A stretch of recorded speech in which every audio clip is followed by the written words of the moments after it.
Esse é o nosso primeiro Estratégia e Vinho, a maneira como a gente encontrou para falar sobre estratégia, para falar de futuro, para falar com parceiros, com pessoas do board da HSMI, pessoas que participam da vida da HSMI ao longo desses anos todos. Vamos manter os nossos pilares, vamos falar de Revenue Management, de distribuição, de marketing digital, de vendas, de estratégia de gestão.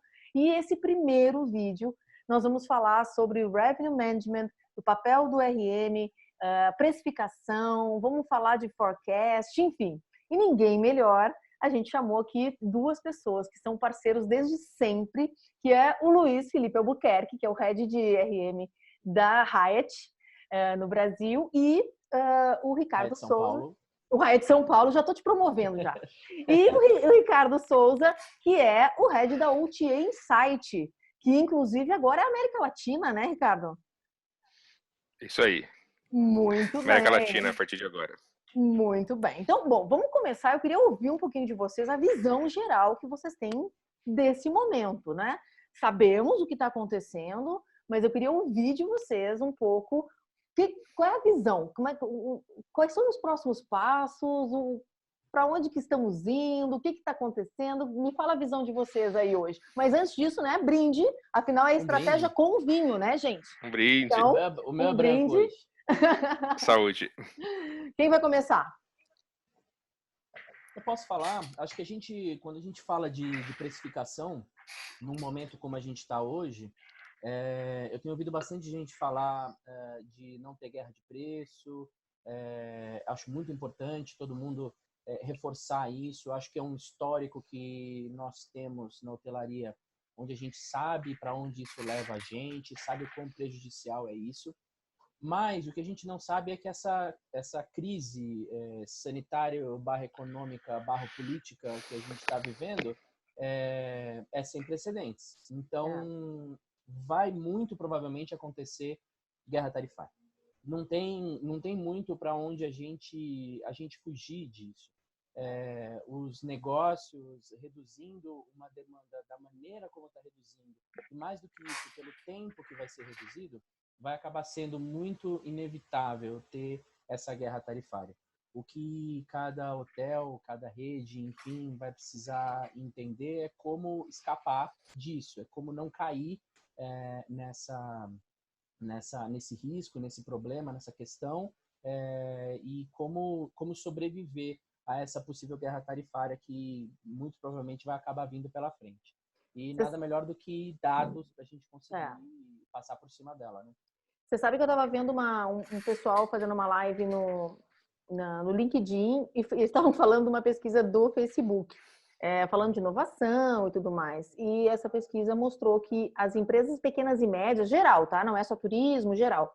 Pequenas e médias offline, que são totalmente desconectadas, muitas delas, eles falaram em torno de 30% a 40%, podem sucumbir nesse período dos 3 meses, né? Abril, maio, junho, que são os meses mais difíceis.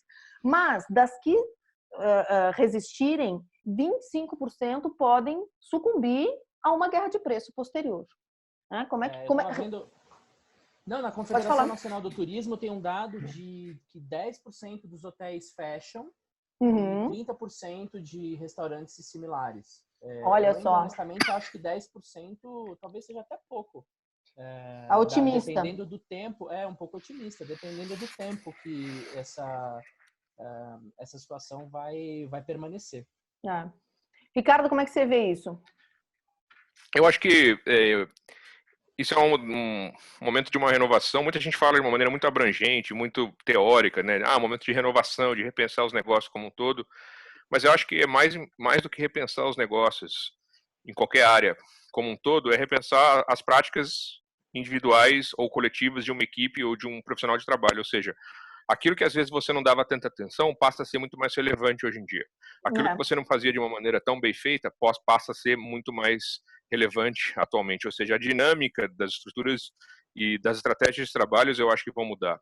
Sobre o mercado em geral, eu concordo com o Luiz, acho que não é nenhuma guerra de preço inevitável, uma queda de diárias em geral ela é inevitável. que a gente precisa, às vezes, tomar cuidado numa avaliação. Eu escutei em algumas lives também, algumas pessoas falando, olha, aqui na minha cidade já está tendo guerra de preços, os preços estão caindo, aqui também, blá, blá, blá.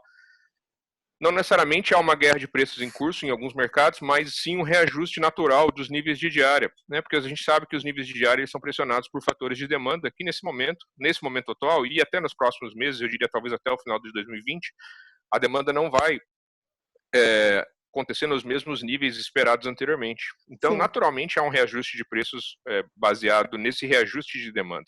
Não necessariamente isso seja uma guerra de preços. Então, eu acho que há sim uma mudança em curso no ambiente de trabalho. Eu acho que algumas coisas vão ser muito mais relevantes do que outras. E acho que em relação aos fechamentos dos hotéis, acho que eles podem acontecer. Mas eu acho que para a hotelaria brasileira, pela estrutura que a hotelaria brasileira tem, acho que vai haver um movimento de consolidação muito mais do que um movimento de fechamento de hotéis, ou seja, acho que vai haver um crescimento de redes locais e regionais que vão passar a adquirir algumas coisas, ou redes menores, ou até hotéis independentes em termos de administração, do que o fechamento propriamente dito desses empreendimentos. E tem redes que a área de desenvolvimento deles está com um contratinho pronto ali, meu amigo, para já converter, né, alguns hotéis aí, com certeza. Quando a gente fala... tenho notado também que as pessoas têm que entender que esses gráficos que estão saindo aí, vários estudos, existem as tal das curvas, mas são 3 curvas diferentes. Existe a curva da pandemia, que ela vai seguir um curso natural de toda a pandemia. Existe o curso depois de ocupação. Agora, quando a gente fala em faturamento ou retomada da economia, é outra curva, é outro gráfico, entendeu? Então, são 3 exatamente, é outra coisa. E pensando nisso, como é que vocês estão vendo a segmentação? Porque o que está se falando é que o corporativo retoma primeiro, a gente está falando de uma segmentação geográfica que vai ser importante, porque o doméstico também tem uma tendência de voltar primeiro, né, em função do fechamento de fronteiras, etc. Agora, a gente sabe que segmentação é uma coisa que muitos hotéis já estavam mais estruturados, mas outros não, né? A segmentação fica ainda mais importante nesse momento? Como é que vocês veem isso? Eu acho que isso vai... Pode falar. Fica à vontade, Luiz. Pode falar. Não, na verdade, eu acho que, sem dúvida nenhuma, acho que a primeira resposta é sim. Acho que isso se torna mais importante. Como você falou, uma segmentação de cliente, uma segmentação de canais, uma segmentação geográfica. Você entender exatamente quem está comprando, porque isso vai ajudar o hotel a sair dessa guerra tarifária, a entender melhor como que ela está se comportando, quais são os segmentos que ele vai poder atuar para ter um incremento maior, entender qual segmento está com um pick-up diferente. Boa. Porque, que nem a gente já viu, a gente já falou bastante a respeito disso, o que nós tínhamos de histórico, o comportamento da demanda que nós tínhamos, a partir de agora, vai ser completamente diferente. Então, que nem a live do pessoal da Dueto, né? Da RMS, aquele sistema que falou assim, joguem seus dados fora. Gente, teve RM que infartou nesse momento, né? É um pouco assustador ouvir isso, mas é mais ou menos isso. Porque é claro que tendências existem, mas sem sombra de dúvida, a diferença vai ser muito grande. Então, vai ser extremamente importante você entender o que está entrando no seu hotel, separado cada um nas suas caixinhas, isso que vai direcionar as ações de marketing, de vendas e de custos também. Eu faria uma pequena correção, pessoal. Acho que eu nem tinha visto essa live da Dueto. Faria uma pequena correção. Jogue seus dados históricos, talvez, fora, não os dados futuros, pelo amor de Deus. Sim. Vamos preservar o trabalho do Ricardo, gente, pelo amor de Deus. Não é nem preservar meu trabalho. Eu acho que, assim, falando um pouco sobre segmentação e falando sobre futuro, a demanda ela vai retornar em algum momento, né? Ninguém sabe quando. Isso qualquer pessoa que fale, não, eu sei, baseado na China, baseado no XYZ. Isso para o mercado brasileiro sempre vai ser um chute, né? Porque é uma coisa que nunca aconteceu, né? Uma coisa sem precedentes na história recente, em termos de crise. Então a gente não sabe como isso vai acontecer. O que é fato é que a demanda ela vai retornar aos poucos em segmentos específicos. Sim. Sobre essa discussão corporativa, o lazer, eu acho que sim, o lazer doméstico, dentro de um raio em que as pessoas não precisem se deslocar, talvez de avião, porque existe uma questão de segurança do viajante, ou seja, da confiabilidade de que eu vou estar num determinado destino isolado e alguma coisa pode acontecer e eu fique lá preso.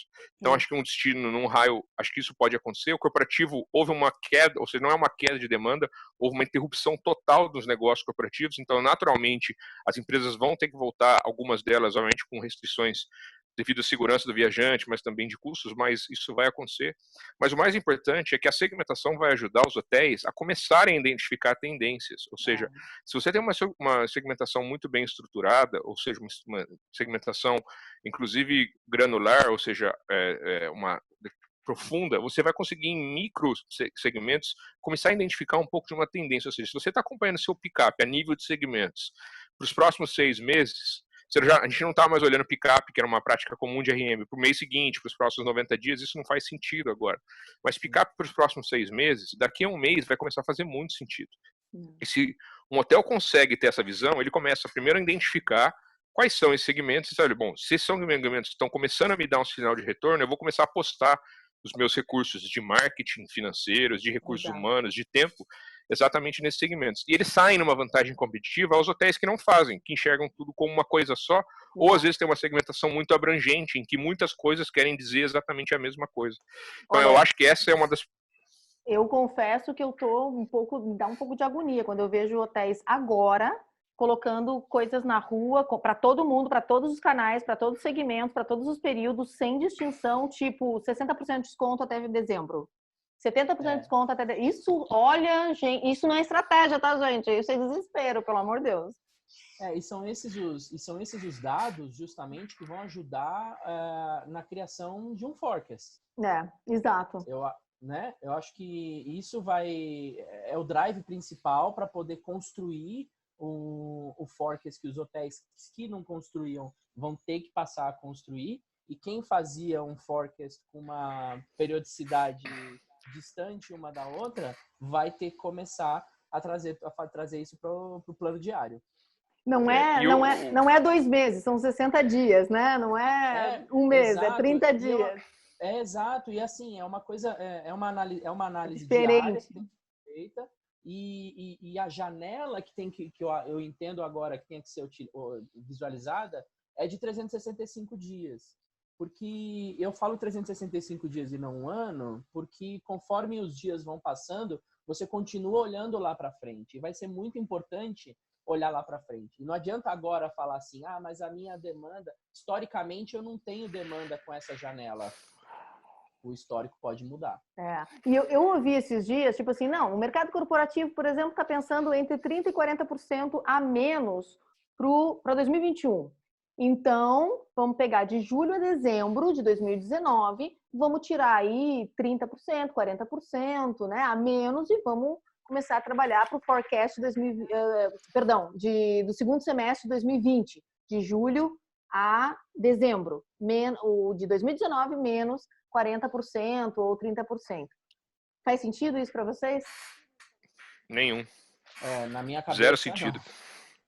Faz zero sentido por uma razão simples, é que o padrão de compras nesse segundo semestre vai ser completamente diferente de qualquer outro padrão de compras que você possa ter, e completamente diferente do padrão de compras de 2021. Então, alguns dados, e isso é uma das questões que a gente discute bastante, que é a atuação do RM, né? A gente vai falar um pouco sobre isso daqui a pouco também, mas alguns dados que são historicamente são dados base para o RM trabalhar, ou seja, crescimento year over year, budget, o padrão daquele mês nos últimos 3 anos, isso cai por terra, né, a partir desse ano, ou seja, isso não faz sentido nenhum para 2020 e também não faz sentido nenhum para 2021. Então, o trabalho de forecast para esquece budget 2020, isso não existe mais. Budget vai ser um dado que ficou nas planilhas financeiras e de investidores e donos. O que vai importar agora é forecast, mas obviamente que existe um desafio grande, que é o budget 2021. O budget de 2021 jamais vai poder ser feito baseado no que aconteceu em 2020, seja até segundo semestre, último trimestre do ano. Isso não é métrica nenhuma, porque o padrão de consumo vai ser completamente diferente. Exato. Aliás, Luiz Felipe, como é que vai ser a assertividade do forecast? Eu ouvi há pouco tempo falarem assim, não me importa, eu não sei se para mais ou para menos, mas você vai errar. Então, Só o que sabemos é que vai dar errado. E você sabe que eu acho que a relevância que o forecast vai se tornar a partir de agora, e também o fato de que a assertividade dele vai ser difícil, o que vai prejudicar um pouquinho as metas de assertividade de RM, né? Isso mostra que nós vamos ter que traçar vários forecasts diferentes. A gente vai ter que ter um forecast A, B, C, Y, e vai ter que efetivamente levantar das nossas mesas, ir até o financeiro, sentar com o financeiro e conversar com eles, porque esses cenários diferentes vão ter que ser traçados, estratégias de custos diferentes, porque é isso que vai trazer a sobrevivência para o futuro. Né? O problema é o seguinte, tem uma parte também, a gente não vai ter muito luxo de errar, né? Isso. Ricardo, a gente não vai ter muita margem, né? A gente não tem margem, exatamente, margem para erro. A retomada, se a hotelaria quiser minimizar minimamente os prejuízos ocasionados por essa pandemia, não vai ter margem para erro. Obviamente que erros acontecerão, que é um forecast num modelo incerto, mas acho que isso que o Luiz comentou é algo super relevante, ou seja, a importância do RM financeiro, gerentes gerais sentarem numa mesa e discutirem e chegarem numa conclusão, que eu acho que assim, para um hotel, o hotel tem que se preparar para o pior cenário possível em 2020. Ou seja, se prepare para o pior, espere pelo melhor. Então, se prepare para o cenário, nisso que o Luiz falou, cenário A, B e C, se prepare para o C, que é o pior, e espere pelo A. Esse erro vai acontecer, mas se um hotel estiver preparado, super otimista, ele já teve muito prejuízo. Se ele estiver preparando sua estrutura de custos para o cenário A e ele tiver o C, esse prejuízo só vai aumentar. Então é super importante que o RM leve muito a sério o forecast, e uma maneira dele passar confiabilidade para leadership ou para diretoria ou para financeiro se ele fazia o forecast mensal, passe a ser semanal, se ele fazia semanal, passe a ser diário, porque se você está acompanhando o seu forecast e está atualizando ele, por exemplo, diariamente, quer dizer que você está analisando todas as tendências que seus dados futuros estão te trazendo e está atualizando o seu forecast baseado naquilo. Isso traz mais confiabilidade. Eu acho que isso é algo super importante. Eu vejo lives no mercado conversando sobre receita ou sobre guerra de preço e tal, e sobre custos, né? Obviamente são dois fatores separados, mas totalmente envolventes nesse momento. Total. Já que o RM vai te dar as diretrizes, ou talvez o RM não sozinho, né, em conjunto com vendas e marketing, que não vai ser trabalho de um homem só, que isso é impossível fazer nesse cenário, mas ele vai alimentar muitas das decisões em que o financeiro possa tomar no futuro. Vocês veem, então, o papel do RM muito mais conectado com o financeiro? Ou fazendo um trabalho mais em conjunto com o financeiro? Será essa aproximação? Eu vejo, na verdade, muito mais conectado com o hotel como um todo. Porque vai ter que estar extremamente conectado com vendas, muito conectado com vendas. Novos negócios têm que ser trazidos, colocados no papel, têm que ser bem analisados, bem precificados, para não se perder oportunidade, mas para também não entrar em guerra de preço. Tem que estar muito bem alinhado com o marketing, porque as estratégias definidas em forecast e linhas para você não fazer uma oferta para todo mundo, linhas específicas de investimentos de marketing também, isso vai precisar estar muito, muito bem amarrado, e obviamente com o financeiro, para você entender exatamente como que a estrutura operacional do prédio vai funcionar. E os custos que envolvem isso. Né? Claro. A gestão do fluxo de receita vai passar por esses profissionais, né? A HSMAI lá fora está muito focada nisso, a importância do papel de um revenue strategist, né? Como chamamos, nesse período. Pelo fato de não podemos nos dar o luxo de errar, pelo fato de análise de tomada de decisão assertiva, racional, né? Não entrar no emocional, para tomar decisão de preço e estratégias em geral. Então, tem um papel grande aí. Você vê mais algum papel, alguma responsabilidade aí, Ricardo, desse profissional? Eu vejo uma responsabilidade coletiva, não só do profissional de RM, que é uma coisa que a gente sempre vivenciou no mercado. Quem já foi RM sabe, quem já trabalhou em venda sabe, que é que o americano chama de over-optimism, né, um super otimismo de gerências gerais e departamentos financeiros em relação a forecast. Ou seja, o RM faz um forecast X e por uma questão de feeling ou por uma questão de reporting lá para outra alçada, de que não, vamos melhorar esse forecast, que eu não posso apresentar esse forecast tão baixo, a gente não tem margem mais para esse tipo de coisa. Ou seja, Um forecast ele tem que ser realista e pessimista se o cenário for pessimista. Boa. E isso tem que ser corroborado por gerentes gerais e financeiros, ou seja, não existe mais aquela coisa, e a mesma coisa serve, por exemplo, para budget 21. Não, mas esse budget é muito baixo, é isso que dá, é isso que vai dar para fazer. Esse porque... jeitinho, né, que as coisas costumavam acontecer, tem que ser transparência total, as coisas difíceis têm que ser ditas, né, as coisas têm que ser faladas. E os dados, a segmentação, ela vai ser a base para fundamentar todas essas discussões. Para dizer da onde está vindo esse forecast, da onde está vindo esse budget especificamente. Boa. E não simplesmente 70% de ocupação. E canal também, né? Como é que a demanda está se comportando, por onde está comprando. Eu acho que é uma análise aí bem ampla. Ricardo, você tem umas análises legais também da UT Insight, né? Para compartilhar. Tem sim, vou compartilhar a tela aqui com vocês.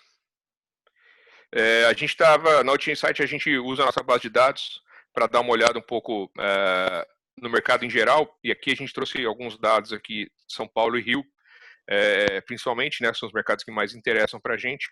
Então, se a gente estivesse analisando São Paulo hoje, nessa semana, ele está mais ou menos com metade do inventário fechado. Então, 50% dos hotéis de São Paulo estão com inventário fechados. A partir de abril, isso sobe até que razoavelmente para maio.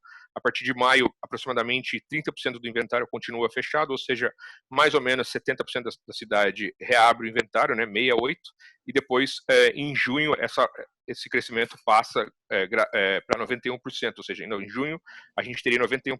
Mas o inventário só volta ao normal, a gente nunca vai ter 100% na nossa base de dados, porque sempre tem algum hotel em reforma, alguma coisa assim. Então, o normal, realmente, da cidade voltaria só apenas dia 1º de julho. Tá? O Rio de Janeiro tem mais ou menos uma dinâmica parecida. A única diferença é que o Rio de Janeiro ele é um pouco mais rigoroso em termos de maio. O Rio de Janeiro ele tem um inventário maior que São Paulo aberto, quase 60% dos hotéis continuam abertos, mas ele não faz nenhuma mudança drástica de reabertura de hotéis em maio. Tá?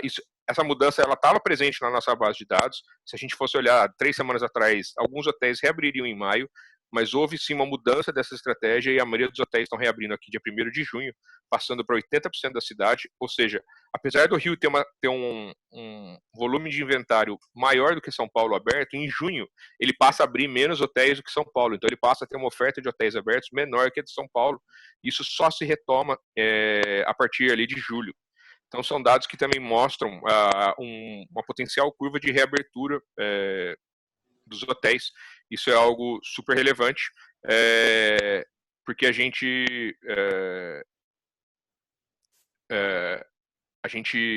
analisa essa questão da retomada e é sempre importante para os hotéis entenderem essa retomada, porque às vezes mais importante do que a reabertura de um hotel no momento certo, ou mais importante do que às vezes um hotel fechado, um hotel aberto a níveis de ocupação muito baixos, ele pode dar mais prejuízo do que um hotel fechado. Então, é super relevante que os hotéis também entendam o momento certo de abrir e com que estrutura de recursos eles vão abrir esses hotéis no momento da retomada. Não é barato, né? Não é barato reabrir um hotel. E não adianta também você querer reabrir, tem gente querendo reabrir agora, em abril ou em maio. E dependendo de como o hotel fechou, pode ser mais caro ainda. Quase. Tem que parar de beber, gente. Quase derrubei minha taça. Quando a gente começou a falar de reabertura... É isso. Eu acho que uma das contas que muitos CEO e muitas diretorias de redes estão fazendo, e donas de hotéis independentes deveriam fazer, ok, eu vou reabrir agora em maio, por simplesmente reabrir, mas eu vou ter 5% de ocupação prevista. Isso vai ter uma estrutura de custos com o hotel aberto, em termos de energia, recursos humanos, que vai trazer mais prejuízo para o hotel do que se ele estivesse efetivamente fechado. Exato. Então, é super importante essa análise, que os hotéis saibam agora o momento de reabrir e vai ser um soft opening coletivo. A gente espera que o soft opening não se reflita nos preços, e sim na estrutura de custos dos hotéis, ou seja, eu vou abrir metade do hotel, 50 apartamentos, com estrutura X de funcionários, mas não necessariamente que a gente tenha um soft opening em termos de preço, ou seja, eu vou abrir com o preço lá embaixo e vou continuar subindo. Boa. Não, reabra com o preço que você sempre teve, obviamente num período de baixa demanda, mas com o seu preço natural, e depois você vai fazendo os ajustes pontuais, é isso que a gente espera para o mercado. E eu também acho que como o cenário muda numa velocidade absurda, e todos os 3 cenários que a gente estava falando, o sanitário, o econômico e o político, essas datas de reaberturas, elas também, muito provavelmente, ainda para o futuro, vão sofrer algumas mudanças. Podem conforme sofrer. Os dias vão Mas andando. será que com tudo isso, finalmente,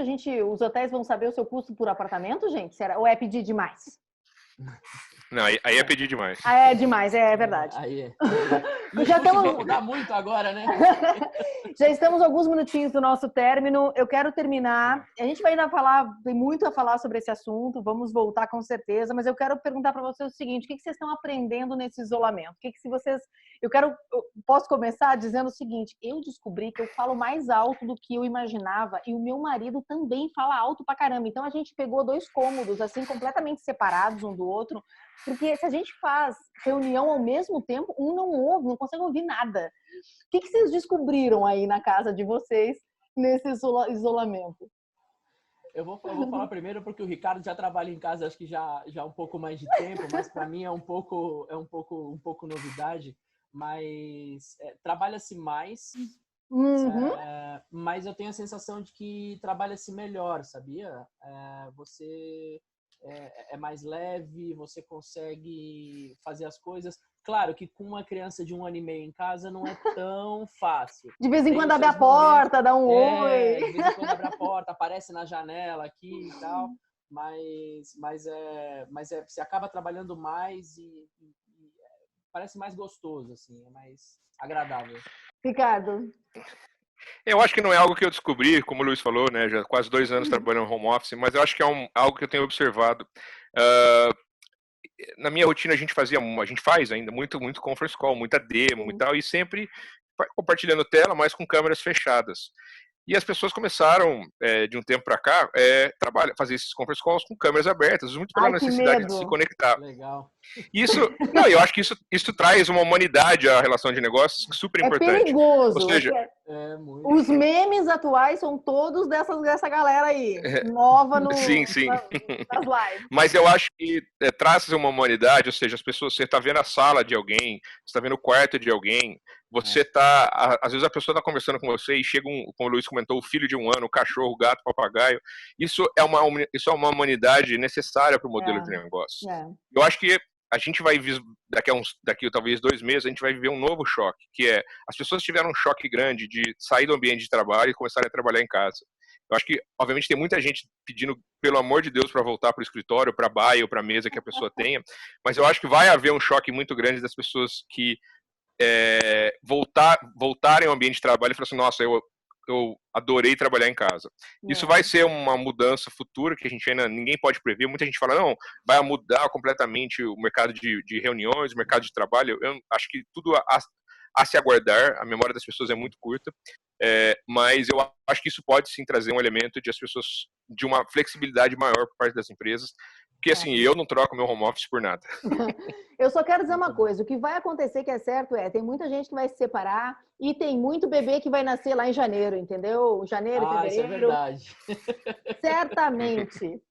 Então, médicos e advogados de família, vocês terão muito trabalho, entendeu? No início do ano que vem, maternidades, já estão ampliando maternidades. E aquela coisa, ou no fim dessa quarentena, ou a gente sai alcoólatra, ou a gente sai bom cozinheiro. Né? Não existe um meio termo. Gente, valeu, um brinde, obrigada pelo papo. Valeu. Boa estratégia para todo mundo. Obrigado. E vinho, por que não? Todos. Isso aí. Vamos em frente. Obrigado.